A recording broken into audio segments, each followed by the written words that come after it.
Hello friends, હવે આગળ આપણે એક્સરસાઇઝ 1.2 માં થઈ ગયા હતા બધા, પણ થોડાક બાકી હતા એ જોઈ લઈએ. 8 માંથી બાકી હતા.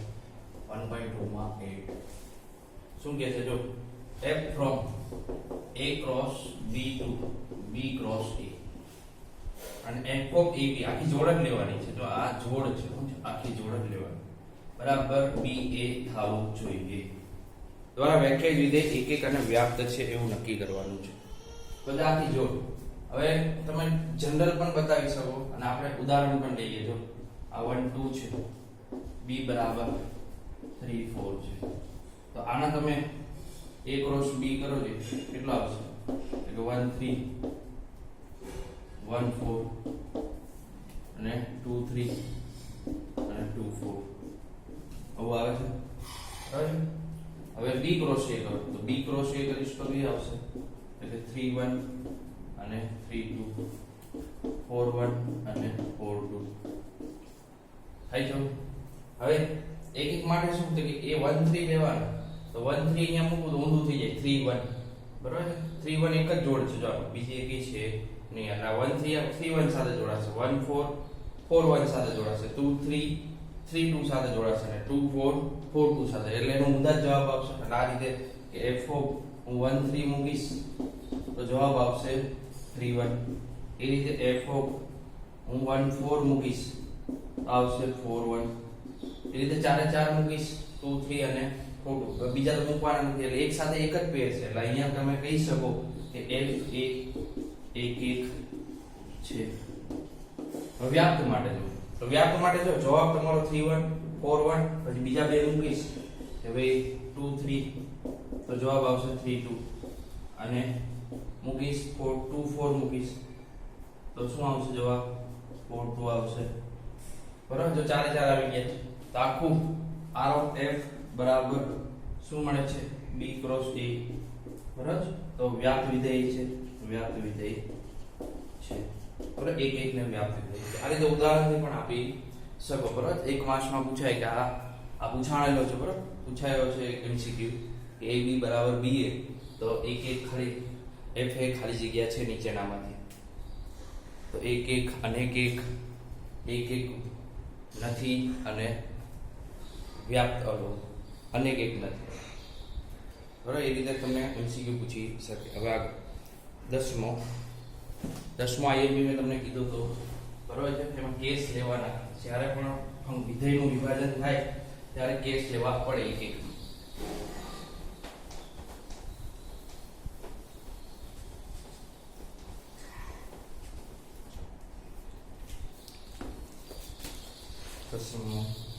નવમો IMP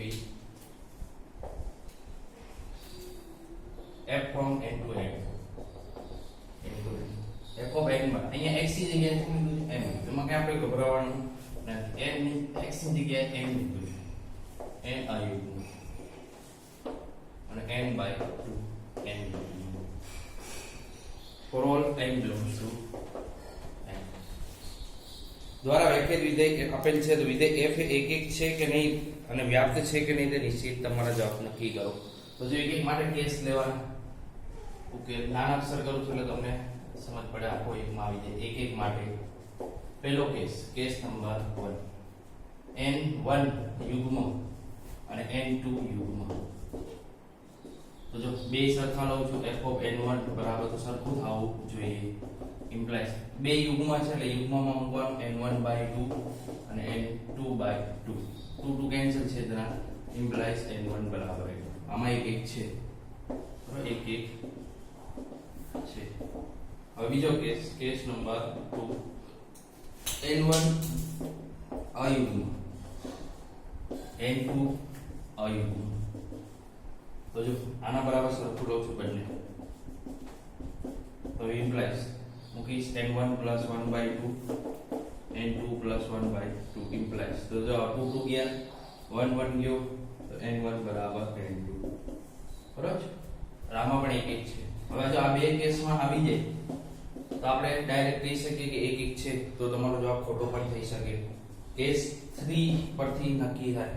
તો જો n1 યુગ્મ લઉં છું અને n2 અયુગ્મ લઉં છું, બરાબર. હવે સરખું લઉં છું m1 બરાબર સરખું ઇમ્પ્લાઇઝ તો જો આમાં યુગ્મ છે n1 એટલે n1/2 અને આમાં અયુગ્મ છે તો n2 + 1/2 2 ગયા તો n1 - n2 બરાબર 1. હવે જો આ કેસ શક્ય છે n1 અયુગ્મ તો n1 અયુગ્મ સંખ્યા કઈ લઈશ તો કે 3 અને n2 યુગ્મ તો કે 2 1 થાય છે. જો કઈ વેલ્યુ આગળ થાય છે n1 બરાબર 3 અને n2 મૂકીશ 2 તો જો આ બે વેલ્યુ માટે શક્ય થાય છે બરાબર. શક્ય છે શક્ય હોય ને તો એક વિધેય નથી બરાબર. f એક નથી. પાછું સમજાવું આ કેસ આગળ આપણે એક ઉદાહરણ પણ જોયું છે. આ કેસ શક્ય ન થાય ત્રીજો કેસ ત્યારે ઈ એક વિધેય કહેવાય પણ અહીંયા કેસ શક્ય થાય છે બરાબર. આ તમે વેલ્યુ મૂકો છો n3 મૂકો છો અયુગ્મમાં 3 + 1 કેટલા થશે 4 4/2 કેટલો જવાબ આવે 2 બરાબર. 4/2 એટલે 2 અને આમાં તમે 2 મૂકો બરાબર. 2 મૂકો તો 2/2 એટલે 1 અને અહીંયા 2 બરાબર. તો હવે કોઈ એવી વેલ્યુ મળતી જશે કે જેમાં સેમ જવાબ આવતો હશે. જો એક હું 3 મૂકું તો 2 આવે, અહીંયા 4 મૂકું, જો 4 મૂકો જે 4 તો 4/2 2 આવે છે. એટલે કેટલા માટે અયુગ્મ સંખ્યા 3 માટે અને 4 માટે બે માટે કેવું આવે છે અહીંયા પણ એ શક્ય છે. જો 4 અને 3 એવી સંખ્યા મળે છે 4 - 3 એટલે 1 થશે બરાબર. એટલે સરખો જવાબ આવતો જ હોય બરાબર. આ કેસ ઉપરથી જ નક્કી થાય કે ભાઈ એક છે કે નહીં. આ બે માં એક હતું તો ત્રીજા કેસમાં એક નથી તો તમે ડાયરેક્ટ કહી શકો કે એક વિધેય નથી. એટલે ત્રીજા કેસ ઉપરથી નક્કી કરવાનું. અમુક વિદ્યાર્થી કે સાહેબ તો આ બે લખવાની શું જરૂર છે, આ બે નહીં લખો તો માર્ક્સ નહીં મળે. ત્રીજો કેસ આ બે લખવાનો પછી ત્રીજો કેસ લખવાનો. હવે વ્યાપ્ત માટે ક્લિયર બધાને સમજાઈ ગયું હશે વ્યવસ્થિત.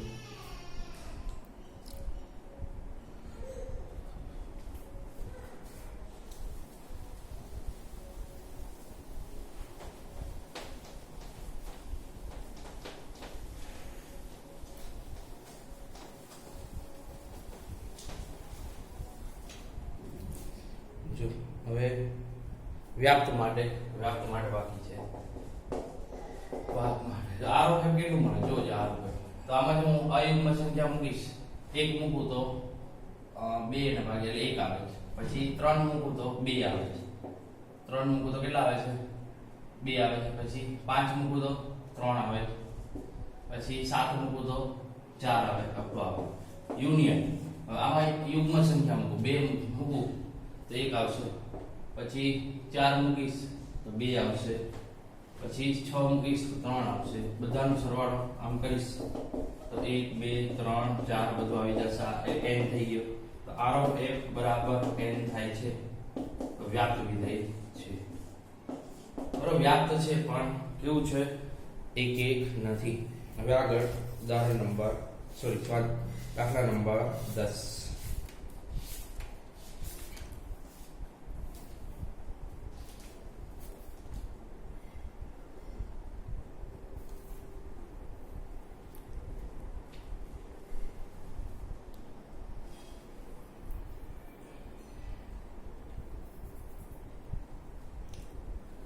હવે 10મો દાખલો.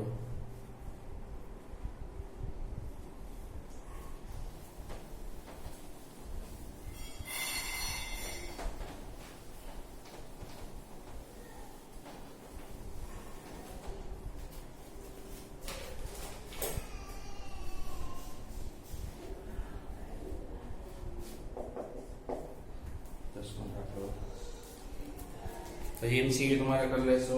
અહીંયા શું કીધું છે f from a to b a બરાબર r - 3 b બરાબર r - 1 f of x બરાબર x - 2 અને x - 3 f from a to b.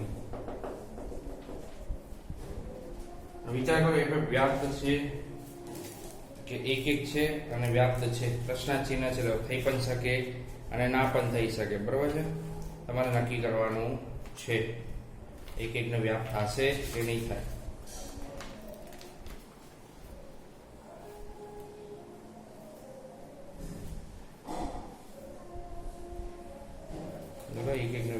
થશે કે નહીં.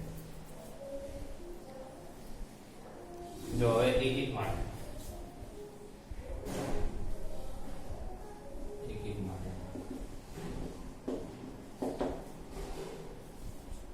f of x1 બરાબર f of x2 લઉં છું.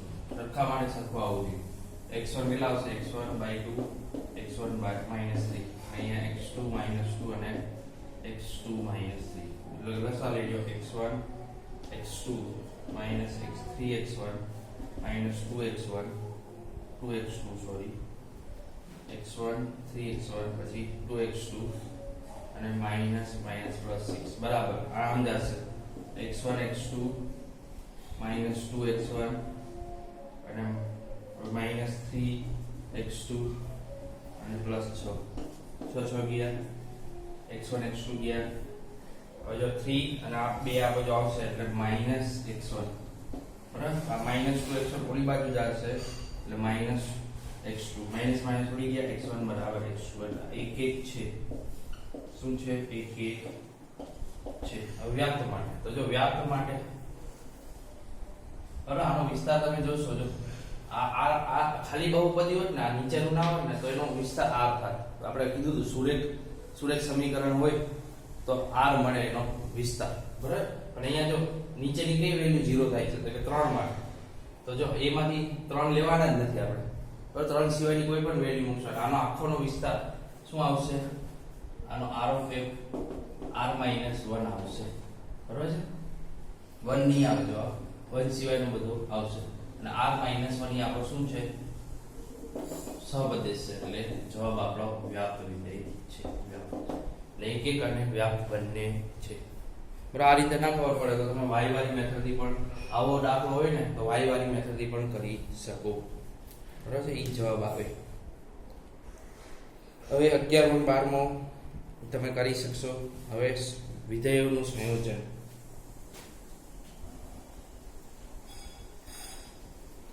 વિધેયોનું સંયોજન શું કહે છે એ આપણે હમણાં જોઈએ વિડીયો નેક્સ્ટ વિડીયોમાં.